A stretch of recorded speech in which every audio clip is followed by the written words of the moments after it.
మహోన్నతుడు, మన రక్షకుడు, విమోచకుడు, పరిశుద్ధుడు, నజరేయుడైన యేసు క్రీస్తు శక్తి కలిగిన నామంలో నా ఆత్మీయులందరికీ హృదయపూర్వక వందనాలు. దేవుని అపారమైన కృప ద్వారా ప్రతిరోజు కొద్ది నిమిషాలు దేవుని వాక్యాన్ని మీకు అందించడానికి ప్రభు చూపిన అపారమైన కృపను బట్టి దేవునికి స్తోత్రం. ఆత్మీయులారా, మేడగది యూట్యూబ్ ఛానల్లో విడుదలవుతున్న ప్రతి శక్తి కలిగిన సందేశం నీ ఆత్మ జీవితానికి మేలుకరంగా దీవెనకరంగా ఉంటుందని నేను నమ్ముతున్నాను. నేటి మన దైవ సందేశం కర్ర. ఆత్మీయులారా, పరిశుద్ధ గ్రంథంలో అనేక రకాల కర్రల కోసం రాయబడి ఉన్నది. దేవునికి మహిమ కలుగును గాక. కీర్తనకారుడు 23వ కీర్తనలో నీ దుడ్డు కర్రయు నీ దండమును నన్ను ఆదరించును అని కీర్తనకారుడు అతడు ఒక గొర్రెకు పోల్చుకొని ప్రభువును కాపరిగా ఎంచుకొని ఆ కాపరి చేతిలో దుడ్డు కర్ర ఉన్నది, నన్ను సరిచేసేదిగా, నాకు తోడయ్యుండేదిగా, ఆ దుడ్డు కర్రతో దేవుడు నాకు కావలసిన ఆహారాన్ని ఇస్తూ నడిపిస్తున్నాడు అని దుడ్డు కర్ర దండము నన్ను ఆదరిస్తుంది. దుడ్డు కర్ర దేవుని యొక్క కృపకు సాదృశ్యంగా ఉంది. కృప ద్వారా ఒక వ్యక్తి గమ్యానికి నడిపించబడతాడు. కృప ద్వారా ఒక వ్యక్తి విజయాన్ని పొందుకుంటాడు. ఈ దుడ్డు కర్ర కృపకు సాదృశ్యంగా ఉంది. దేవునికి మహిమ కలుగును గాక. హల్లెలూయా. దండము సత్యానికి సాదృశ్యంగా ఉంది. కృపతోనూ సత్యముతోనూ నిన్ను నడిపిస్తాడు. యాకోబు ప్రయాణమవుతున్నప్పుడు తన చేతి కర్రతో యోర్దానును దాటెను అని వ్రాయబడి ఉన్నది. ఆత్మీయులారా, అయితే ఈ కర్ర ఆత్మీయంగా నిన్ను గద్దించేది, ఆత్మీయంగా నిన్ను సరిచేసేది, ఆత్మీయంగా ఈ కర్ర నిన్ను క్రమపరిచేదిగా ఉంది. ఈ కర్రే దేవుని వాక్యమై నిన్ను సరిచేస్తుంది, నడిపిస్తుంది, నీకు జ్ఞానోపదేశం చేస్తుంది. దేవునికి మహిమ కలుగును గాక. ఆత్మీయులారా, ఈ విధముగా మనము ధ్యానిస్తే బైబిల్ గ్రంథంలో భక్తుల జీవితాలలో దేవుడు తన కార్యాలను ఏ విధముగా జరిగించాడో మనము ధ్యానించుదాం. దేవునికి మహిమ కలుగును గాక. హల్లెలూయా. ఐగుప్తు చెరలో 430 సంవత్సరాలు ఇశ్రాయేలు బంధించబడ్డప్పుడు వారిని విడిపించడానికి హోరేబు కొండ మీద దేవుడు మోషేను దర్శించి, హోరేబుకు మరో పేరు సీనాయి కొండ మీద దర్శించి దేవుడు తనను పిలిచి, ఐగుప్తులో ఉన్న నా ప్రజల కన్నీరును, వెదను, బాధను నేను తొంగి చూచిన దేవుడను, వారిని విడిపించుమని మోషేతో మాట్లాడినాడు. దేవునికి స్తోత్రం. అయితే మోషే వారిని విడిపించడానికి నిలబడినప్పుడు దేవుడు ఒక అద్భుతమైన కార్యాన్ని తన జీవితంలో జరిగించినాడు. నిర్గమాకాండం 4వ అధ్యాయం 17వ వచనంలో మోషేకు దేవుడు కర్రను ఇచ్చినాడు. దేవునికి స్తోత్రం. ఆత్మీయులారా, దేవుని కర్రను చేతపట్టుకొని అని ఉంటుంది. దేవుని కర్రను చేతపట్టుకొని మోషే ఇశ్రాయేల్ ప్రజలను నడిపించినాడు. దేవునికి మహిమ కలుగును గాక. దేవుని కర్ర అక్కడ దేవుని వాక్యానికి సాదృశ్యం. మోషేకు దేవుడు కర్రనిచ్చినాడు, నీకు నాకు దేవుడు వాక్యాన్ని ఇచ్చినాడు. ఆ వాక్యం అనే కర్ర ద్వారా మోషే అద్భుతాల గుండా ప్రజలను నడిపించినాడు, గొప్ప కార్యాల గుండా ప్రజలను నడిపించినాడు, సూచక క్రియల గుండా ప్రజలను నడిపించినాడు. మోషే తన కర్రను పైకెత్తినప్పుడు మన్నా కురిపించబడ్డది, బండలో నుండి నీళ్లు ప్రవహించినాయి, ఎర్ర సముద్రం పాయలైపోయింది. అనేక అద్భుత కార్యాలు ఆ కర్ర ద్వారా మోషే జరిగించినాడు. ఆత్మీయులారా, మోషే చేతికిచ్చిన కర్ర దేవుని వాక్యం. ఈరోజు నీ వాక్యాన్ని ఎత్తిపట్టు, అద్భుతాలు జరుగుతాయి. వాక్యాన్ని ఎత్తిపట్టు, పాపి రక్షించబడతాడు. వాక్యాన్ని ఎత్తిపట్టు, రోగులకు స్వస్థత కలుగుతుంది. వాక్యమైన దేవుడు ఎక్కడ ఘనపరచబడతాడో అక్కడ పీడింపబడుతున్న వారు విడుదల పొందుతారు, రోగగ్రస్తులు స్వస్థత పొందుతారు, పాప బంధకాలలో ఉన్న వారికి రక్షణ కలుగుతుంది. మోషే దేవుని కర్రను పైకెత్తినట్టుగా నీవు నేను దేవుని వాక్యాన్ని పైకెత్తుదాం. క్రీస్తు యేసును పైకెత్తుదాం. ఆయన శక్తిని ప్రజల ఎదుట కనపరచుదాం. దేవునికి స్తోత్రం. మోషేకిచ్చిన ఆ దేవుని కర్రతో 40 సంవత్సరాలు నడిపించినాడు, గమ్యానికి నడిపించినాడు. సాతాను దుర్గాలను లయపరుస్తూ మోషే అద్భుత రీతిగా ఇశ్రాయేలును నడిపించడానికి ఒకే ఒక బలమైన కారణం, దేవుని కర్రను చేతబట్టుకున్నాడు. ఈరోజు నీ యాత్రలో, నీ జీవితంలో వాక్యం అనే కర్రను నువ్వు పట్టుకో.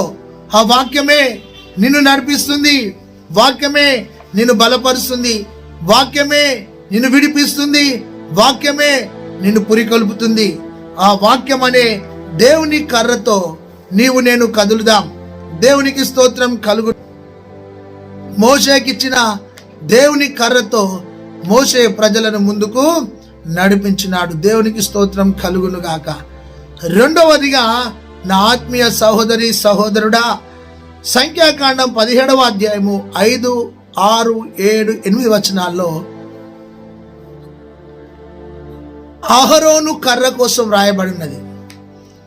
అహరోను కర్ర చిగురించెను అని వ్రాయబడి ఉన్నది. దేవునికి స్తోత్రం.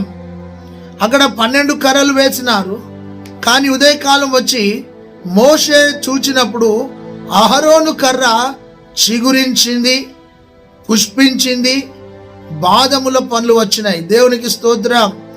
చిగురించాలి, పుష్పించాలి, పండ్లు వచ్చినాయి. ఆత్మీయులారా గమనించండి, ఆ అహరోను చిగురించిన కర్ర పునరుత్థానుడైన యేసుకు సాదృశ్యంగా ఉంది. మన ఆత్మీయ జీవితంలో పునరుత్థానుడైన యేసును కలిగి బ్రతుకుదాం. పునరుత్థానపు శక్తిని ప్రకటించుదాం. పునరుత్థానుడైన యేసుతో మనం సహవాసం చేద్దాం. ఆయన యుగ యుగములకు సజీవుడైన దేవుడు, ఆదియు అంతమైన దేవుడు. దేవునికి స్తోత్రం కలుగును గాక. అన్ని కర్రలు యథావిధిగా ఉన్నాయి. అహరోను చిగురించింది తన కర్ర. అహరోను పాపమును ఓర్వని వ్యక్తిగా ఉన్నాడు. అహరోను మధ్యవర్తిగా ఉన్నాడు. అహరోను యాజకునిగా ఉన్నాడు. అహరోను దేవుని యొక్క ఉద్దేశములను నెరవేర్చిన వ్యక్తిగా ఉన్నాడు. ఈ దినాన మోషే చేతిలో దేవుని కర్రతో అద్భుతాల గుండా ప్రజలను నడిపించినాడు. దేవునికి స్తోత్రం. అహరోను తన కర్రతో దేవుని నామాన్ని ఘనపరిచినాడు. యాజకత్వంలో సక్సెస్ అయినాడు. యాజకత్వం అంటే జీవితాన్ని బలిపీఠం మీద పెట్టడం, జీవితాన్ని దేవునికి సమర్పించడం, జీవితాన్ని దేవునికి అంకితం చేసినాడు. హల్లెలూయా. దేవునికి స్తోత్రం. యాజకుడు అహరోను తర్వాత తన కుమారులు కూడా యాజకత్వంలో నిలబడ్డారు. ఈరోజు సహోదరి సహోదరుడా, పునరుత్థానుడైన యేసుకు చిగురించిన కర్ర సాదృశ్యంగా ఉంది. మందసములో పలకలున్నాయి, దేవుని వాక్యం. చిగురించిన కర్ర ఉంది, పునరుత్థానుడైన యేసు. మన్నా పాత్ర ఉంది, పరిశుద్ధాత్మ సన్నిధి. దేవునికి మహిమ కలుగును గాక. అయితే అహరోను కర్ర చిగురించినప్పుడు ప్రజలకు తెలిసింది ఏమిటో తెలుసా?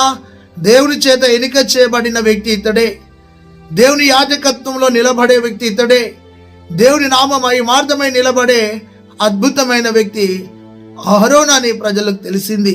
ఈరోజు సహోదరిని ఆత్మ జీవితంలో, నా ఆత్మ జీవితంలో చిగురించిన కర్ర అయిన యేసును కలిగి బ్రతుకుదాం. మూడో విషయాన్ని చూస్తే లేవియకాండం 14వ అధ్యాయము 51, 52 వచనాల్లో దేవదారు కర్ర.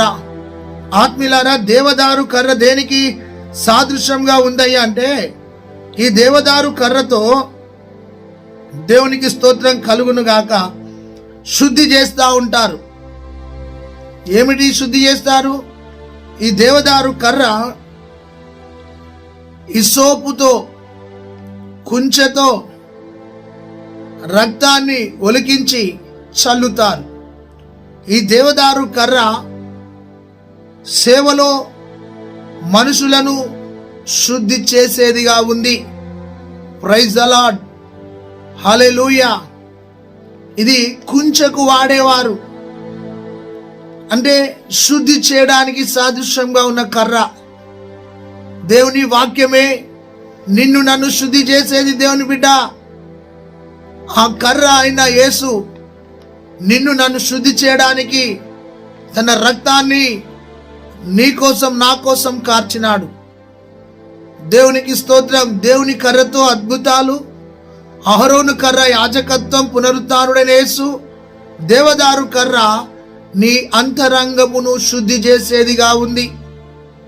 దేవునికి స్తోత్రం. నీ ఆత్మీయ జీవితంలో నీకు ఎక్కడెక్కడైతే మరకలైనాయో, దాగులైనాయో కడగడానికి ఉపయోగించే దేవదారు కర్ర. దేవునికి స్తోత్రం కలుగును గాక. అయితే ఈ కర్రతో ప్రజల మీద రక్తాన్ని చల్లేవారు, గృహాల మీద రక్తాన్ని చల్లేవారు. ఎక్కడైతే చల్లబడుతుందో ఆ స్థలము పరిశుద్ధపరచబడుతుంది. దేవునికి మహిమ కలుగును గాక. దేవదారు కర్ర విమోచకుడైన యేసుకు సాదృశ్యం. దేవుని బిడ్డ, నీవు విమోచించబడాలి, నువ్వు కడగబడాలి, నువ్వు శుద్ధి చేయబడాలి, నీవు పరిపూర్ణత కలిగి బ్రతకడానికి ఈ దేవదారు కర్ర నిన్ను విమోచించిన కర్రగా ఉంది. Praise the Lord. నిన్ను పరిశుద్ధపరిచిన కర్రగా ఉంది. ఈ పరిశుద్ధపరిచిన ఈ యొక్క దేవదారు కర్ర విమోచకుడైన యేసుకు సాదృశ్యం. ఈరోజు వాక్యం వింటున్న ఆత్మీయ సహోదరి సహోదరుడా, కర్రతో చిన్నప్పుడు పిల్లలను సరిచేసేవారు, క్రమంగా నిలబెట్టేవారు. ఆ కర్రే నజరేయుడైన యేసుక్రీస్తు వాక్యం. వాక్యమే ఒక వ్యక్తిని సరిచేస్తుంది, క్రమపరుస్తుంది, నడిపిస్తుంది, నిలవబెడుతుంది. ఈ రోజున నీ ఆత్మీయ జీవితంలో ఈ దేవదారు కర్ర ప్రభు అయిన యేసు నిన్ను విమోచించినాడని గుర్తుపెట్టుకో. నాలుగోదిగా చూస్తే నా ఆత్మీయ సహోదరి సహోదరుడా, 2వ సమూయేలు గ్రంథం 6వ అధ్యాయం 5వ వచనం. 2వ సమూయేలు గ్రంథం 6వ అధ్యాయం 5వ వచనంలో సరళ వృక్షపు కర్ర. దేవుని బిడ్డ, సరళ వృక్షపు కర్ర సంగీత నాదములకు, స్తుతి ఆరాధనకు గుర్తుగా ఉంది. సితారాలను చేయించేవారు. దేవునికి స్తోత్రం. సితారాలను చేయించేవారు. హల్లెలూయా. దేవునికి మహిమ కలుగును గాక. అంటే ప్రభువే నీతో మాట్లాడుతున్న మాట ఏమిటంటే, ప్రియమైన సహోదరి, ఈ సరళ వృక్షపు కర్ర ఆరాధనకు సాదృశ్యముగా ఉంది. ఈ భూమి మీద ఎవరయ్యా ఆరాధనకు యోగ్యుడు అంటే, పాపం లేని పరిశుద్ధుడైన యేసు, నిర్దోషి అయిన యేసు, మరణాన్ని జయించి తిరిగి లేచిన యేసు ఒక్కడే ఆయన ఆరాధనకు అర్హుడు. ఈ సరళ వృక్షపు కర్ర సితారాలతో, మ్రానులతో దేవుని ఘనపరచడానికి ఉపయోగపడ్డది. అంటే ఆత్మీయంగా ఇది ఆరాధనకు ఉపయోగపడినదిగా ఉంది. అయితే ఇక్కడ నీవు అర్థం చేసుకోవాల్సిన ఒక అద్భుతమైన విషయం, అవును, నువ్వు ఎవరిని ఆరాధిస్తున్నావు? నువ్వు సజీవుని ఆరాధిస్తున్నావా? నిర్జీవమైన వ్యక్తిని ఆరాధిస్తున్నావా? ఆలోచించాలి. పరిశుద్ధుడు, నిర్దోషి అయిన యేసు ప్రభును మనం ఆరాధిస్తున్నాం. ఈ సరళ వృక్షపు కర్ర ఆరాధనకు సాదృశ్యంగా ఉంది. దేవునికి మహిమ కలుగును గాక. ఎక్కడైతే ఆరాధన ఉంటుందో అక్కడ దేవుని అభిషేకం ఉంటుంది. ఆరాధన ఎక్కడ ఉంటుందో అక్కడ దేవుని కార్యాలు జరుగుతాయి. ఆరాధన ఎక్కడ ఉంటుందో అక్కడ ప్రభు సంతోషిస్తాడు. మనము వ్యక్తులను కాదు ఆరాధించేది, పరిశుద్ధుడైన యేసును, పునరుత్థానుడైన దేవుణ్ణి, ఆది అంతమైన నజరేయుడైన యేసుని మనము ఆరాధిస్తున్నాం. దేవునికి మహిమ కలుగును గాక. నిరంతరము స్తోత్రార్హుడైన యేసును మనము ఆరాధిస్తున్నాం. ఈ సరళ వృక్షపు కర్ర ఆరాధించు యేసు ప్రభుకు సాదృశ్యంగా ఉంది. ఆరాధికుడైన యేసు క్రీస్తు ప్రభునకు ఇది సాదృశ్యంగా ఉంది. దేవునికి స్తోత్రం కలుగును గాక. హల్లెలూయా. ఆరాధించువారు ఆత్మతో సత్యముతో ఆరాధించాలని వాక్యం సెలవిస్తుంది. దేవుని ఆరాధిస్తున్న నీవు పరిశుద్ధమైన హృదయం కలిగి, నిర్దోషమైన చేతులు కలిగి దేవుని ఆరాధించాలని ప్రభు నీతో మాట్లాడుతున్నాడు. ఆరాధించువారు పైకి పెదవుల మట్టు కాకుండా అంతరంగములో నుండి ప్రభును ఆరాధించాలని ప్రభు కోరుతున్నాడు. దేవునికి మహిమ కలుగును గాక. 5వ విషయాన్ని చూస్తే, ఆత్మీయులారా, ముళ్ళు కర్ర అని ఉంటుంది. ముళ్ళు కర్ర. మరొక చోట యెషయా గ్రంథం హెజ్కేల్ గ్రంథం 47లో కొలనూలు అనే కర్ర, కొలనూలును చేత పట్టుకొని అంటుంది. సో ఇక్కడ హెజ్కేల్ గ్రంథం 45వ అధ్యాయంలో ముళ్ళు కర్ర అని వ్రాయబడి ఉంటుంది. ఈ ముళ్ళు కర్ర దేనికి సాదృశ్యమై అంటే నిన్ను సరిచేసేదిగా ఉంది. ఈ భూమి మీద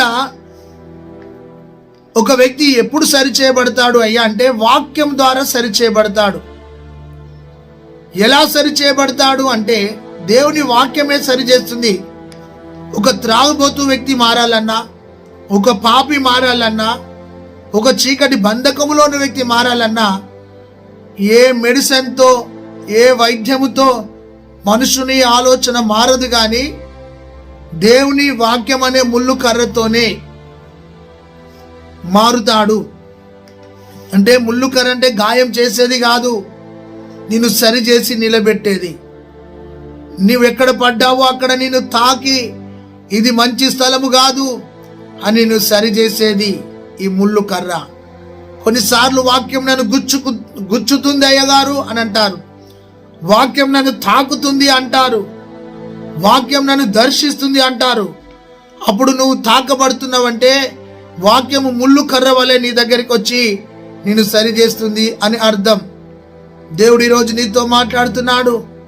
అయితే ఈ రోజున సహోదరి సహోదరుడా, ముళ్ళు కర్ర అన్న దేవుని వాక్యం నిన్ను కొన్నిసార్లు నీ హృదయాన్ని, గుండెను ఆపరేషన్ చేస్తుంది, నీ మనసును ఆపరేషన్ చేస్తుంది ముళ్ళు కర్ర. అయితే ఈరోజు దేవునికి నీవు లోపడితే నిన్ను ఈ వాక్యం అనే ముళ్ళు కర్ర సరిచేస్తుందని దాని ఆత్మీయ అర్థం. చాలా మంది అంటారు, నా భర్త మారడు అనుకున్నాను కానీ మారినాడు. ఎలా మారినాడు అంటే వాక్యమే ఆ మూర్ఖుణ్ణి మార్చింది, వాక్యమే నా మూర్ఖుడైన కొడుకును మార్చింది అంటారు. ఆ మూర్ఖులను మార్చేది జీవం కలిగిన ముళ్ళు కర్ర అయిన వాక్యమే. దేవునికి స్తోత్రం కలుగునుగాక. అది 5వది. సహోదరుడా సహోదరి, 6వ విషయాన్ని చూస్తే 1 రాజుల గ్రంథం 6వ అధ్యాయం 23వ వచనం. 1 రాజులు 6:23లో ఒలివ కర్రతో మందిరంలోని లోపటి భాగములో అలంకరణ చేసినారు. ఈ ఒలివ కర్ర దేవుని అభిషేకానికి గుర్తు. నీవు మొట్టమొదటిగా అంతరంగములో నువ్వు అభిషేకించబడాలి. యేసు రక్తం నిన్ను అభిషేకిస్తుంది, యేసయ్య తైలం అనే అభిషేకం నిన్ను అభిషేకిస్తుంది. ఈ ఒలివ కర్ర అభిషేక్తుడైన యేసు ప్రభుకు సాదృశ్యంగా ఉన్నది. అయితే ఈ రోజున నీ ఆత్మీయ జీవితంలో ఈ ఒలివ కర్ర అయిన యేసు ప్రభువు నిన్ను అభిషేకించేవాడై ఉన్నాడు. దేవునికి స్తోత్రం కలుగునుగాక. అయితే ఈ ఆత్మీయంగా ఈ కర్ర దేవుని సేవలో ఉపయోగపడ్డది. ఈ కర్ర యొక్క సాదృశ్యం అంతా ప్రభు అయిన యేసు. అయితే నీకు నాకు ఒక సిలువ కనబడుతుంది. ఆ సిలువ, ఆ కర్ర, అది నూతనమైన శక్తి. నశించుచున్న వారికి వెరితనముగా ఉన్నా రక్షించబడుతున్న మనకు ఆ సిలువ శక్తి అయ్యున్నది. దేవుని బిడ్డ, ఈ రోజున ఒలివ కర్ర పరిశుద్ధాత్మ అభిషేక్తుడైన యేసు ప్రభుకు సాదృశ్యంగా ఉన్నది. ఈరోజు నా ఆత్మీయ జీవితంలో పరిశుద్ధ ఆత్మతో మనము ముందుకు సాగాలి అని ప్రభు మనతో సూటిగా మాట్లాడుతున్నాడు. ఆత్మ లేనివాడు నావాడు కాదు అన్నాడు. ఈ ఒలివ కర్ర పరిశుద్ధాత్మ అభిషేకానికి గుర్తుగా ఉంది. అయితే ఇప్పటి వరకు నువ్వు ముళ్ళు కర్ర లెక్క ఉన్నావేమో, ముళ్ళ తుప్ప లెక్క ఉన్నావేమో, గంజేరి చెట్ల లెక్క నువ్వు ఉన్నావేమో, గొంజి చెట్ల లెక్క నీవు ఉన్నావేమో. ఈ రోజున నా ప్రభువా, నన్ను తమల వృక్షం వలె మార్చు ప్రభువా, నేను నీకు కోసం ఉపయోగపడే ఒక అద్భుతమైన వ్యక్తిగా నా అంతరంగాన్ని మార్చు అని ప్రభువును అడుగు. ప్రియమైన సహోదరి సహోదరుడా, చివరిగా ఒక మాట. నిర్గమకాండంలో మోషే దగ్గరికి అనేకులు బంగారాన్ని తీసుకొచ్చారు, అంతేకాదు వెండిని తీసుకొచ్చారు. అలా అనేక వస్తువులు తీసుకొని వస్తుండగా ఒక వ్యక్తి తుమ్మకర్రను తీసుకొచ్చాడు. ఈ తుమ్మకర్రతో మందసాన్ని చేసినారు. తుమ్మకర్ర నా జీవితానికి సాదృశ్యంగా ఉంది. అది ఊరు వెలుపల ఉండే తుమ్మకర్ర. అది పరిశుద్ధమైన స్థలంలోనికి వచ్చింది, సేవకుని చేతిలోనికి వచ్చింది. ఆ తుమ్మకర్రతో మందసం తయారు చేయబడ్డది. ఆ మందసములో దేవుని వాక్యం, అహరోను కర్ర, మన్నా పాత్ర.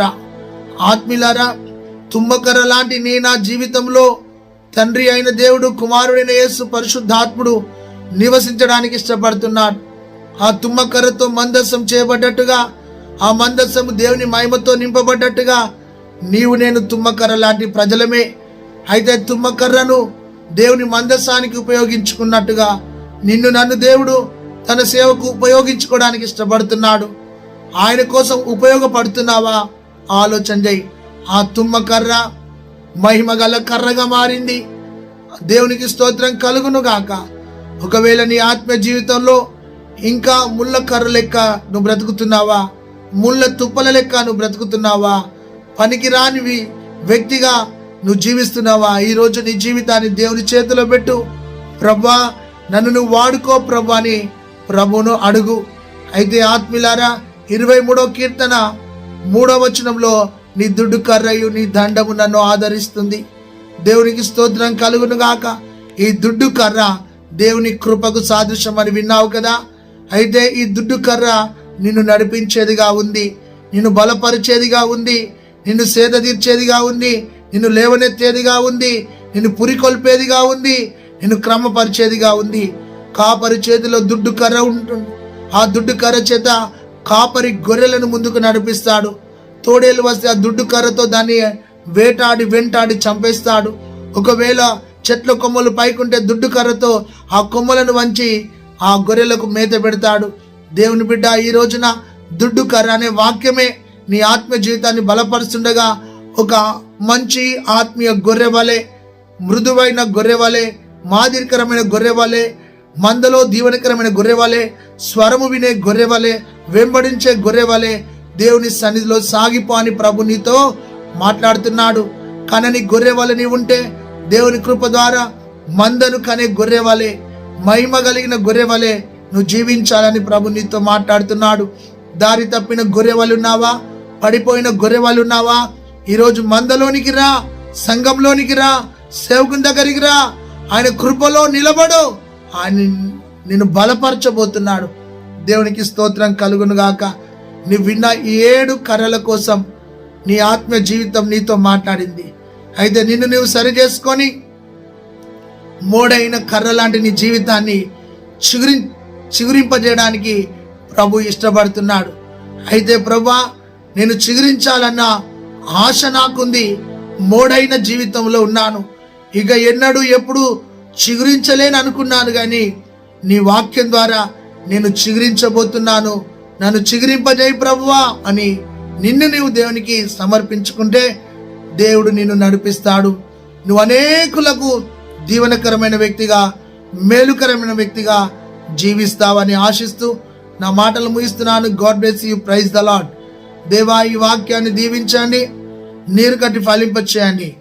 నాయనానికి స్తోత్రం. మోషే చేతిలో దేవుని కర్ర అద్భుతాల గుండా నడిచినాడు ప్రభా. ఆరోను చేతిలో చిగురించిన కర్ర నాయన దైవిక సేవకు పునరుద్ధరణైన యేసుకు సాదృశ్యంగా ఉందని మాట్లాడినావు.